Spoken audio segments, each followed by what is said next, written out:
মুখ্যমন্ত্ৰী হিমন্ত বিশ্ব শৰ্মা ডাঙৰীয়াৰ আজি মন্তব্য এটা সংবাদ মাধ্যমত শুনিবলৈ পালোঁ। তেখেতে মন্তব্য কৰিছে যে মিয়াৰ লগত হেনো তেখেতৰ কোনো ধৰণৰ শত্ৰুতা নাই। এতিয়া মুখ্যমন্ত্ৰী হিমন্ত বিশ্ব শৰ্মা ডাঙৰীয়াৰ পৰা অসমবাসীয়ে জানিব আৰু সুধিব বিচাৰিছে যে তেওঁ যিকোনো মন্তব্য বা কথা কোৱাৰ আগতে মুখ্যমন্ত্ৰী হিমন্ত বিশ্ব শৰ্মা হৈ পেলাই মন্তব্য কৰে নে অকল হিমন্ত বিশ্ব শৰ্মা হৈ পেলাই তেওঁ কথাবিলাক কৈ ৰাইজক জনাব লাগে স্পষ্ট ভাষাত।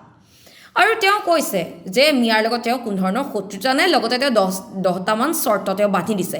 এতিয়া এই প্ৰসংগত মই এটা কথা ক'ব বিচাৰিছোঁ, মানুহৰ মুখখন পৃথিৱীৰ এনেকুৱা এখন ঠাই য'ত অমৃত আৰু বিষ একেলগে বাস কৰে। মানুহৰ মুখখন পৃথিৱীৰ এনেকুৱা এখন ঠাই য'ত অমৃত আৰু বিষ একেলগে বাস কৰে।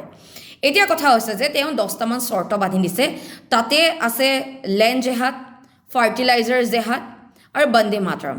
এতিয়া কথা হৈছে মুখ্যমন্ত্ৰী হিমন্ত বিশ্ব শৰ্মা ডাঙৰীয়াই নিজেই সংবাদ মাধ্যমত ডিঙিৰ শিৰ ফুলাই পেলাই কয় যে আমাৰ প্ৰাণৰ শিল্পী, আমাৰ হিয়াৰ আমঠু জুবিন গাৰ্গ ডাঙৰীয়া তেখেত বিগ ফেন। কিন্তু অতি দুখৰ কথা যে মুখ্যমন্ত্ৰী হিমন্ত বিশ্ব শৰ্মা ডাঙৰীয়াই আজিলৈকে আমাৰ প্ৰাণৰ শিল্পী, আমাৰ অসমৰ সম্পদগৰাকীৰ শেষৰখন ছবি ৰৈ ৰৈ বিনালে চাবলৈ মুখ্যমন্ত্ৰী ডাঙৰীয়াৰ আজিলৈকে সময় নোহোৱা ব্যক্তিজনেও যে বন্দে মাতৰম প্ৰথমৰ পৰা শেষলৈকে গাব পাৰিব আমাৰ সন্দেহ আছে। 2 নম্বৰ কথা, লেণ্ড জেহাদ বন্ধ হ'ব লাগে।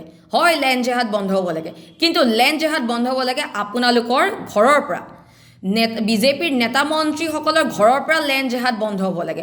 অকল লেণ্ড জেহাদ কিয়, ভোট চৰি জেহাদ বন্ধ হ'ব লাগে, প্ৰাইভেট স্কুলৰ জেহাদ বন্ধ হ'ব লাগে, চাহ বাগানৰ জেহাদ বন্ধ হ'ব লাগে, হোটেলৰ জেহাদ বন্ধ হ'ব লাগে, ৰিজৰ্টৰ জেহাদ বন্ধ হ'ব লাগে, চৰকাৰী মাটি নিজৰ নামত কৰি লোৱা জেহাদ বন্ধ হ'ব লাগে, চৰকাৰী মাটি একে ৰাতিৰ ভিতৰতে মাটিৰ শ্ৰেণী সলনি কৰি লোৱাৰ জেহাদ বন্ধ হ'ব লাগে। এইবিলাক সকলো জেহাদ বন্ধ হ'ব লাগে। তেতিয়াহে ভাল লাগিব, অসমৰ ৰাইজে ৱাহ দিব। যদি লেণ্ড জেহাদে বন্ধ হ'ব লাগে, প্ৰথমে বিজেপি নেতা কৰ্মীসকলৰ ঘৰৰ পৰাই আৰম্ভ হ'ব লাগে। সকলো শুভ কাম আপোনালোকৰ বিজেপি নেতা কৰ্মীসকলৰ ঘৰৰ পৰাই আৰম্ভ কৰক যদি জেহাদ বন্ধ কৰিবলৈ আছে, কাৰণ গোটেই অসমখনত জেহাদ বিজেপিহে বেছি চলাই আছে। আজি খিলঞ্জীয়াৰ ভূমি বহিৰাগত হাতত কোনে গতাই দিছে? এইবিলাক জেহাদ কোনে কৰি আছে? বিজেপি নেতা মন্ত্ৰীসকলে কৰি আছে, আপোনালোকে কৰি আছে। আজি ফাৰ্টিলাইজাৰৰ জেহাদ বন্ধ কৰাৰ কথা কৈছে। আজি আমাৰ ল'ৰা ছোৱালীয়ে নিজৰ মাটিত খেতি কৰিবৰ কাৰণে মাটি ক'ত আছে? চবটো আদানী আম্বানীক দি দিলে। জাতি মাটি ভেটি গ'ল, আদানী আম্বানীৰ মাটি হ'ল, জাতি মাটি ভেটি গ'ল, মামা মামীৰ মাটি হ'ল। এতিয়াতো অসমত চলি আছে। যদি লেণ্ড জেহাদ বন্ধ হ'ব লাগে, ফাৰ্টিলাইজাৰ জেহাদ বন্ধ হ'ব লাগে, তেনেহ'লে আমাৰ ল'ৰা ছোৱালীক সুবিধা দিয়ক কাম কৰিবৰ কাৰণে। লগতে লেণ্ড জেহাদ আপোনালোকৰ বিজেপি নেতা কৰ্মীৰ পৰাই বন্ধ হওক।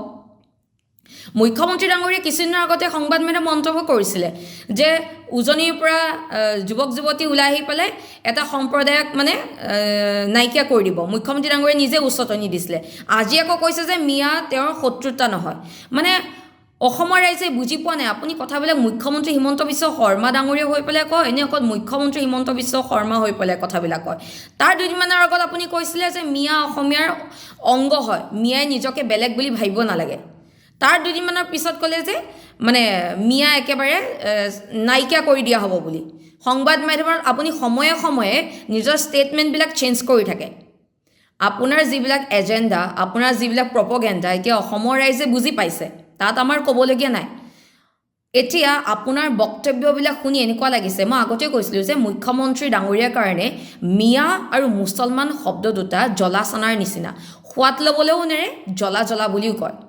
আমি সমাজবাদক বিশ্বাস কৰোঁ, আমি অসম চুক্তি সমৰ্থন কৰোঁ, কিন্তু মুখ্যমন্ত্ৰী ডাঙৰীয়া আচলতে তেওঁৰ নামটো বিষাক্ত বিধ্বস্ত শৰ্মা ডাঙৰীয়া হ'ব লাগে। তেওঁ মুখ খুলিলে বিষ ওলায়, তেওঁ যেতিয়াই মুখ খোলে তেতিয়াই তেওঁ বিষ ওলায়। এতিয়া আজি সংবাদ মাধ্যমত দেখিবলৈ পাইছোঁ AIDFৰ অক্সিজেন নহ'লেতো এতিয়া বিজেপি উশাহে ল'ব নোৱাৰে। বিজেপি এক প্ৰকাৰ এতিয়া ICUত আছে। ICUত এইকাৰণে আছে, আজি বিজেপিৰ আশীৰ্বাদ যাত্ৰা কৰিবলৈ হ'লে মানুহৰ ঘৰে ঘৰে বঁটা দি পেলাই, চফ গুটি লৈ, তামোল পাণ লৈ পেলাই নিমন্ত্ৰণ দিবলগীয়া আছে। আমি বিয়াৰ নিমন্ত্ৰণহে দেখিছোঁ। আমি এনেকৈ